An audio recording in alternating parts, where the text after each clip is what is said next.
Hey guys, welcome to this video. So today we're going to be reacting to the most popular Reddit threads / memes. So for those who don't know me, I'm Jonathan. I'm a dietitian that supports people who are struggling with binge eating. So if you want to learn how to overcome binge eating, check the link in the description for those resources which are completely free.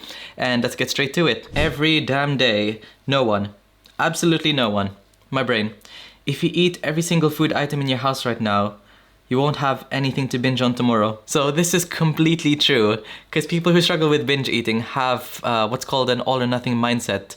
And I had this back then. So an all or nothing mindset could often look like feast or famine. It could also look like there are only good foods or bad foods. Clean, dirty, sinful, angelic foods. Oftentimes when you think that when you're struggling with binge eating, I need to cut out all sugar, I need to cut out all chocolates from my life, then I'll stop binge eating. Which is a bit counterintuitive, because binge eating is not a problem, it's a symptom of your body saying like, I need more food, I need more satisfaction from food.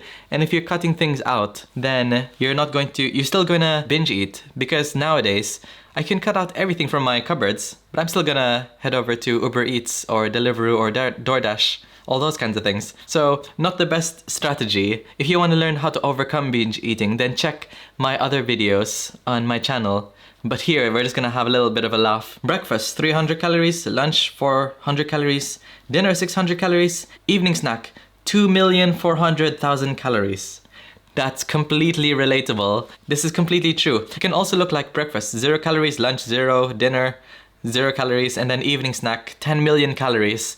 Then a house, then all of Mexico, then all of Philippines, then all of the universe, and all those kinds of things. So this is extremely relatable. And what's happening here is the reason why you have massive cravings in the evening is because you're having little breakfast, little lunch, and then probably a little-ish dinner. And when you eat food, depending on how much calories you eat, then you release insulin. And then when your insulin goes up, then your body signals fullness by signaling leptin, which is the fullness hormone. Leptin goes up. Leptin, the fullness hormone, it's not being upregulated. It's not increasing, or insulin's not going up. So there's probably no food at the moment.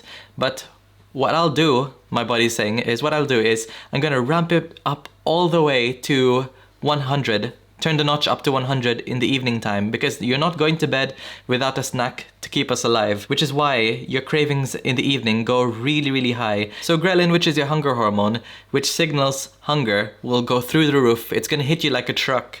So you'll eat 1,000,000 calories, or 2,400,000 in this case. I know it's not a ton of progress, but today I'm 35 days binge free and down 13 pounds. This is really, really good. I love to see people's progress. Binge eating recovery is about eating regular meals which are balanced and nutritious, breakfast, lunch, dinner, and delicious, shall I say. So you'll have mechanical fulfillment, or mechanical satisfaction. So there's food in you, your body's happy, and psychological satisfaction, your brain's happy because it's quite enjoyable. And then when you have 0 binge eating episodes in a week or 2 weeks, then you know that you've overcome binge eating for now. And then you can choose to lose weight sustainably, which is the case for this guy. It's really good. I love accountability posts. This is really good, because binge eating episodes often happen when you're at your lowest, your most loneliest, and you're bored, and all those thoughts tend to sink in. So having accountability, a social group, or support is extremely important. I have binge eating disorder. I gained 140 pounds in 2 years and I felt hopeless. I still do some days. I go to therapy for my eating disorder, but I lost 140 pounds this year. And I just want to let you know that there's hope for us. This is not something we have to live with forever. This is really, really great. So we think that binge eating disorder leads to obesity or a high weight, but is actually a consequence of not having any support, or having the wrong support for binge eating recovery, constantly going on diets, which will lead to even more weight. Because when you're stuck in this binge restrict cycle, so the binge restrict cycle is you binge eat, then you feel guilty, then you want to jump on the restrictive diet, and then you're just gonna binge eat again because this restrictive diet is triggering a binge eating episode. So your body weight doesn't just stay in maintenance. Oftentimes, you actually gain weight slowly over time, because when you're struggling with binge eating episodes, even though you're on a diet, probably like eating nothing for breakfast, a salad for lunch, you can still be in a caloric surplus in that one meal, that one massive meal in dinner time, because your meals are not going to be containing like fruits and vegetables. I don't know anyone who binge ate on fruit and vegetables, but it's going to be on foods which are highly palatable, highly processed, very low in volume, which means you can eat lots of them and have lots of calories, oftentimes quite high in carbohydrates and fat. So fats which are really calorically dense can actually easily put you in a surplus. So even if you're eating one meal a day, when you struggle with binge eating disorder or binge eating episodes, you're going to be gaining weight. So to escape this weight loss cycle and binge eating restricting cycle, you have to eat regular meals. But the point is to eat regular meals which contain protein, fats, carbs, and fiber. So instead of like, let's say, pot noodles for lunch or a plain salad with boiled chicken breast, try to go for something which signals satiety, a balanced meal. So protein, fats, carbs, and fiber. So lunch could look like salmon with broccoli, with rice, and spinach, for example. So something that's quite nutritious and quite enjoyable. So for me, I would find that quite nutritious and enjoyable. If you might not find that quite enjoyable, maybe add some teriyaki sauce to it to make it more delicious. The main point of binge eating recovery to overcome this is to make your meals as delicious as possible, nutritious as possible. Try not to go too much on the other direction where it's all deliciousness and no nutrition. Because if you're having very low nutrition, then it's gonna reduce your insulin sensitivity. We want to have meals which increase our insulin sensitivity by having protein, fats, carbs, and fiber as much as possible. So when your body is insulin sensitive, which is a good thing, then your body is gonna have much less cravings for food and you're gonna be just completely satisfied and happy overall, which will make weight loss much more sustainable and realistic in the future. So really good post, love it. Pasta is such a big trigger food for me. So sensible part of the brain. You made enough pasta that you could take it for lunch tomorrow. Put it in a container. Overwhelming majority of brain. Shovel the pasta into your face. Do it. Put it into your face. The future is meaningless, but the pasta is now. Completely relatable. So when people struggle with binge eating, you're only focused on the current moment, right here and right now. Effort for delayed gratification is out the window because you struggle with extreme hunger. You struggle with no psychological fulfillment. You're also struggling with the despair of being alone with your emotions. So you're struggling with loneliness, boredom, shame, lack of purpose, all those things that oftentimes people might be struggling with. It all hits you like a truck, and sometimes just hunger and those cravings is that ticking time bomb. It's that thing that's gonna trigger all of that, and you're gonna think about, okay, I'm so desperate right now. The only thing I need right now is just anything right now to get me out of that spiral, get me out of this depression, get me out of this uncertainty. There's a saying that we would rather be unhappy than uncertain in life, which is a really interesting phrase, and I don't know if this really relates to this meme right now. Getting a bit deep at the moment, but yeah, oftentimes when you struggle with binge eating, the future is meaningless, the pasta is now. Completely relatable. If anyone understands, y'all will. Me, can't wait to show off my summer bod. Experiences the lightest stress. We're just completely talking about this. Oh, this is Michael from The Office. Really, really love this. I think that's a carbonara, it looks like.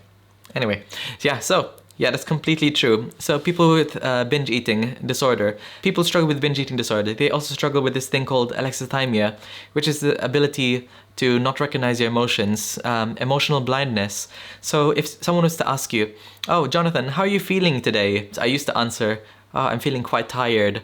Oh, I'm quite bored, quite exhausted, I'm quite stressed. But that's not the right answer. That's not how you're feeling.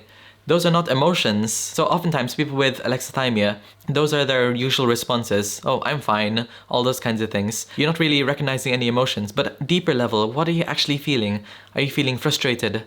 Are you sad? Are you scared? Are you embarrassed? Are you humiliated? Say, oftentimes, when you come home from work and the stresses of your life tend to hit you in the evening, then this oftentimes comes from fear of the future. It's not fear of like the boogeyman oftentimes. We often think fear is fear of monsters, aliens, all those kinds of things, boogeyman.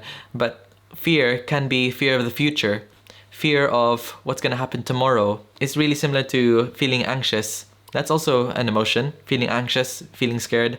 So what I highly recommend is to reduce your emotional eating episodes. Write in a journal every time you feel the urge to binge eat. Then write down, what emotion are you feeling right now?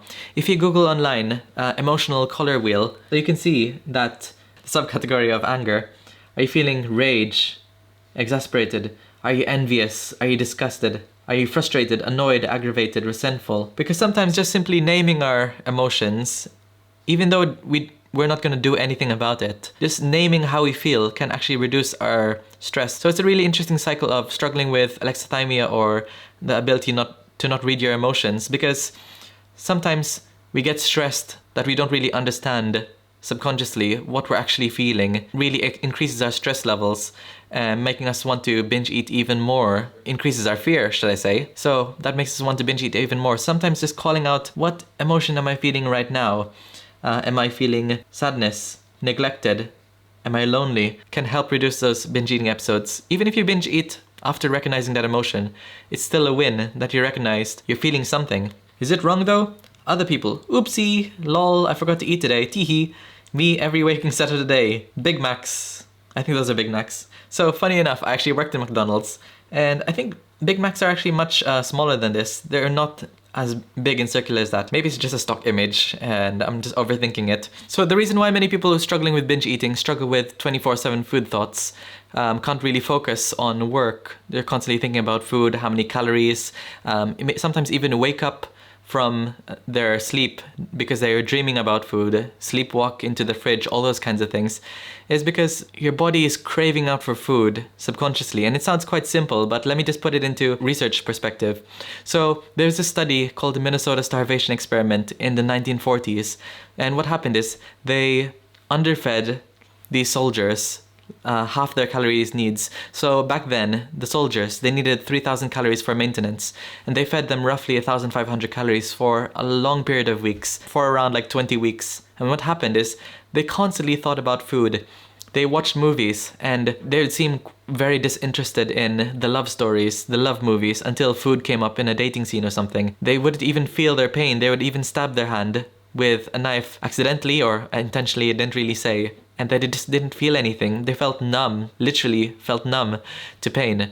And they even dreamt of food. They ate food from the trash cans. They were so desperate about food. They fought about food. I think this is probably the first case of the research showing hunger, where you're literally feeling hungry and angry at the same time. If we look back at the Minnesota Starvation Experiment, restriction for a long period of time can make your body really crave food, subconsciously and consciously. So I'll leave it there, but I hope you enjoyed this video of me reacting to Reddit under the binge eating disorder subreddit. So if you feel like you want more of these kinds of videos and are really enjoying this, because I really enjoy it, then comment below. And once again, if you want any resources on how to overcome binge eating, then check the link in the description. So this can range from my emotional eating quiz card, it can range from my binge eating recovery masterclass, my one-to-one consultations, and many more. And like, comment, subscribe, and I'll see you in the next video. See ya!